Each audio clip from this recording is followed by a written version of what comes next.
This World Cup is not just producing results, it is producing bodies. Legacies are getting buried on penalty spots. Careers that took decades to build are ending in a single unbearable night. And the latest name on that list belongs to one of the most respected figures European football has ever produced. Barely a day after the Netherlands crashed out in the most gutting way the sport can deliver, the man in charge of them was already gone. Ronald Koeman, Barcelona legend, Ajax icon, a coach who had sat in the dugout of some of the biggest clubs on the planet, didn't wait to be pushed. He walked, and once you understand exactly what led him to that decision, you'll realize this tournament isn't just eliminating teams anymore. It's ending eras. Let's talk about why this hurts so much for Dutch football. Because on paper, this wasn't supposed to be possible. The Netherlands are not some plucky newcomer scrapping for relevance on the world stage. This is a nation that has appeared in 3 World Cup finals, a country that had made it out of the group stage, at minimum, in 11 consecutive World Cups, stretching back generations. Reaching the knockout rounds wasn't an aspiration for Dutch football, it was simply assumed the way you assume the sun will come up. And this time, it didn't even happen. Morocco sent them home in the round of 32, and in doing so handed the Netherlands the earliest World Cup exit in their entire qualifying history. Not since they've been able to call themselves participants have they left this early. And here's what makes it sting even more. This collapse was not inevitable. It was chosen, because for 3 group stage matches, this Dutch side didn't look like a team heading for disaster. They looked like potential champions. 10 goals scored across those 3 games. A 5-goal demolition put on Sweden that had people talking about the Orange as genuine dark horses for the whole tournament. Fast, fearless, front-foot football. Exactly the identity that made the Dutch a global footballing love affair back in the 70s and never quite let go of the public imagination since then. Morocco arrived on the schedule, and Koeman ripped up everything that had been working. He shelved the attacking approach that had terrorized defenses all group stage and reached instead for a back 5, a defensive shape he had barely touched in ages, built specifically to smother Morocco's dangerous front line. It did not smother anything. It suffocated his own team instead, handing the initiative to Morocco, inviting them to dictate territory, watching his own attackers starve for service while his side sat deeper and deeper into their own half. Analysts described it afterward almost with disbelief that the setup essentially gifted Morocco the freedom to play exactly the game they wanted. The Dutch, so fluid and dangerous days earlier, suddenly looked hesitant, cautious, almost afraid of a Moroccan team that had already proven at the last World Cup. It belonged among the genuine contenders, and in knockout football, hesitation is rarely forgiven. For a stretch, the gamble almost got bailed out anyway. Once Koeman finally abandoned the back 5 and threw on an additional forward, the switch nearly worked. Cody Gakpo forced home the breakthrough in the 72nd minute, and it was a goal loaded with more emotion than the scoreline could ever capture.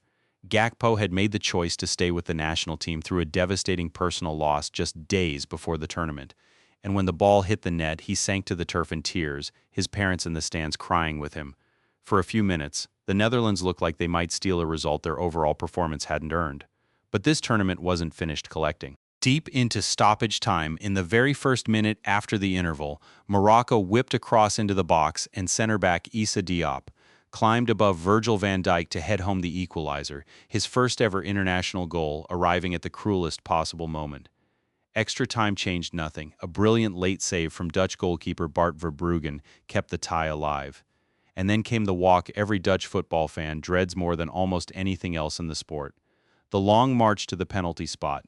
The history here is genuinely brutal, almost comically so if it weren't so painful. This marked the 10th shootout in Dutch national team history, the 8th time they've lost one, their 3rd straight World Cup exit specifically on penalties. At some point, that stops looking like bad luck and starts looking like a genuine psychological scar carried across generations of players who never even took part in the earlier heartbreaks. One effort cannoned off the post, another dragged wide, a third was kept out by the Morocco goalkeeper.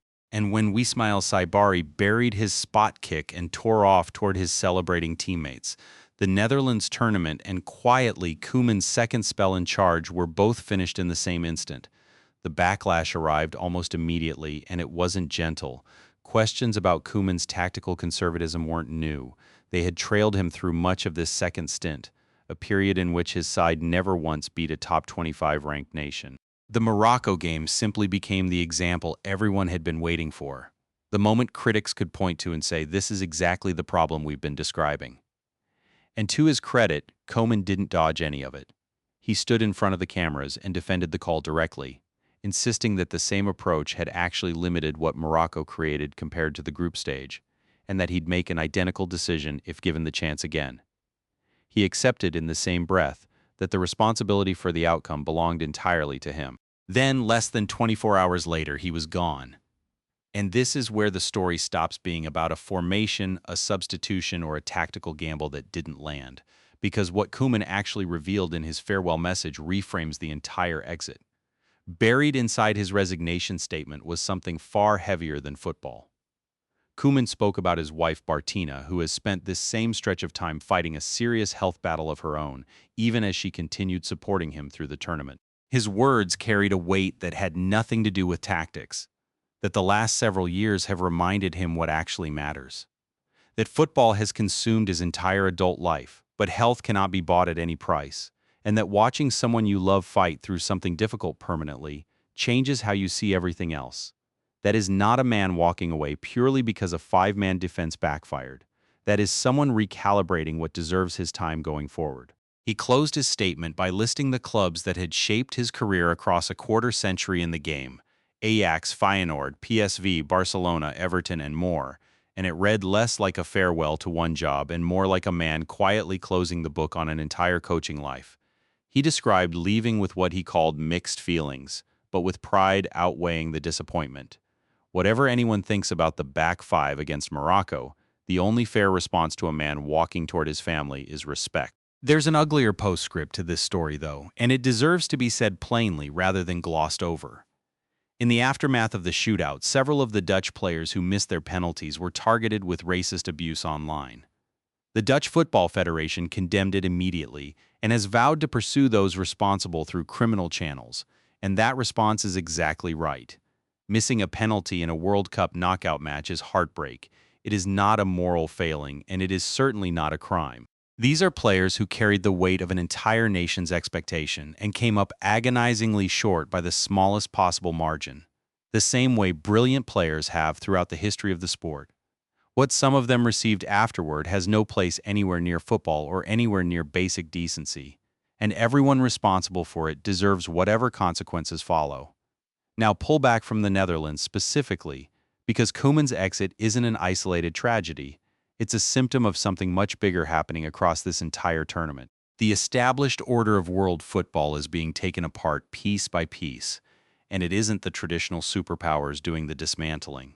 It's Morocco eliminating the Dutch. It's four-time champions Germany getting sent home by Paraguay on the very same night. It's Uruguay, one of the most storied nations in World Cup history, failing to escape the group stage entirely.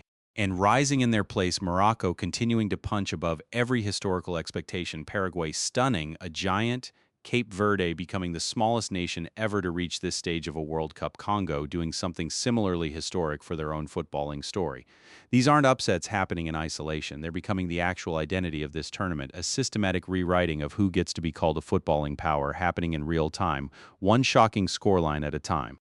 Koeman is simply the latest name added to that growing list of casualties, a genuinely respected figure in the European game, undone by a tactical gamble that didn't survive contact with a team that refused to play the underdog role it had been assigned. The Netherlands are heading home earlier than they ever have before, and now face the uncomfortable job of finding a new direction without the man who had just spent years trying to build one. The bigger question hanging over the rest of this tournament is whether any of the traditional giants can actually steady themselves before more of them get pulled under. So here's what I want to know from you. Was Koeman's defensive gamble really the reason the Dutch went out, or was Morocco simply the better team when it mattered most? Drop your answer below and stay locked in, because at this World Cup, no one wearing a legacy on their back is safe.